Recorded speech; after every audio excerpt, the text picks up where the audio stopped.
ஓம் சாய்ராம். என் அன்பு குழந்தையை, வாழ்க்கையில் எப்போதும் தோல்விகள் மட்டுமே வந்து கொண்டே இருக்காது. இருப்பதை கொண்டு முயற்சி செய்தால் சீக்கிரமாக வெற்றி கிடைக்கும். நீ நினைக்கலாம், இந்த உலகத்தில் நீ மட்டும்தான் கஷ்டப்படுகிறாய், மற்றவர்கள் எல்லாம் சந்தோஷமாக இருக்கிறார்கள், அவர்களுக்கெல்லாம் எந்த பிரச்சனையும் இல்லை என்று நினைத்து கொண்டிருக்கிறாய். ஆனால் அவர்கள் உன்னை விட பெரிய அளவில் பிரச்சனையில் துவண்டு இருப்பார்கள். அது உனக்கு தெரிவதில்லை. இந்த கதையை கேளுங்களேன். விறகு வெட்டி ஒருவர் ஒரு ஊரில் இருந்தார். அன்றைய பொழுது வெட்டும் விறகுகளை விற்றால்தான் அவருடைய வீட்டில் சாப்பாடு. தான் விற்கும் பணத்தில் அன்றைய சாப்பாட்டுக்கு மட்டும்தான் உண்ண முடியும். எதையும் பணம் சேமிக்க முடியாது.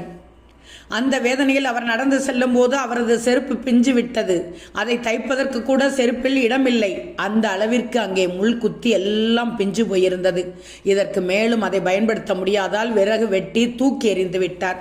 பிறகு வழக்கம் போல அவர் விறகு வெட்ட செல்லும் போது காலில் செருப்பு இல்லாததால் முட்கள் அவர்கள் காலை பதம் பார்த்து விட்டது. அவரும் வேறு வழி இல்லாமல் வெறுங்காலோடு விறகு வெட்டி சமாளித்து விட்டு வந்தார். அடுத்த நாள் எப்படியாவது இன்றைய பணத்தில் செருப்பு வாங்கிவிட வேண்டும் என்று நினைத்தார். ஆனால் விற்று கிடைக்கும் சொற்ப பணத்தில் அவருக்கு வீட்டு குழந்தைகளுக்கான சாப்பாட்டுக்காக மட்டும்தான் வாங்க முடிந்தது. இப்படியே மாதக்கணக்கை தாண்டி விட்டது. செருப்பு வாங்கவே முடியவில்லை. ஒரு நாள் அவருக்கு கடவுள் மீது கோபம் வந்தது. உன்னிடம் என்ன கேட்டேன்? எனக்கு பெரிய ஆடம்பரம் தேவையில்லை, எப்போதும் இருக்கிற அளவுக்கு ஒரு செருப்பு வாங்குற அளவுக்கு எனக்கு சிறிது வருமானத்தை கொடு. அப்படி என்றால் தான் என்னால் அடுத்த நாள் வேலை பார்க்க முடியும் என்றார். நான் ஒரு நாள் வேலைக்கு போகாவிட்டாலும் என் குழந்தைகளுக்கு சாப்பாட்டுக்கு கஷ்டப்பட வேண்டும் என்றுதானே நான் உன்னிடம் கேட்டேன் என்று கோபத்தில் புலம்பி தள்ளிவிட்டார். ஒரு நாள் கோவிலுக்கு போய் கடவுளிடம் முறையிட நடந்து சென்றார். அப்போது அவருக்கு அங்கு ஒரு அதிர்ச்சியான நிகழ்வை பார்த்தார். 2 பேர் 2 கால்களும் இல்லாமல் கோவிலின் வாசலில் பிச்சை எடுத்து கொண்டிருந்தார். அப்போதுதான் அவருடைய மனதில் தோன்றியது, நமக்கு காலில் செருப்பில்லை என்று இங்கே கடவுளிடம் சண்டை போட வந்தேன், ஆனால் இங்கே இருக்கும் நபர்களுக்கு 2 கால்களுமே இல்லையே என்று யோசித்து பார்க்கிறார். அதற்கு பிறகுதான் புரிந்தது, அவருக்கு நம்மிடம் இருக்கும் பொருள் சிறியதாக இருந்தாலும் வேறு ஒருவருக்கு அதுவே பெரியதாக இருக்கிறது என்று.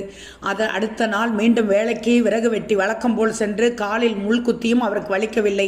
எப்படியும் சில நாட்களில் இந்த கஷ்டத்தில் இருந்து மீண்டு வருவேன், அதற்கான முயற்சியில் வலியோடு இருந்தாலும் சரி தீவிரமாக முயற்சி செய்வேன் என்று அவர் தன்னுடைய வேலையை பார்த்து கொண்டே இருந்தால், இதுபோல்தான் தங்கமே, கஷ்டங்கள் வந்துவிட்டது என்று சோர்ந்து போய் உட்கார்ந்து விட்டால் அந்த கஷ்டங்கள் உன்னுடைய தலையின் மேல் கூடு கட்டி கும்மாளம் போடும்.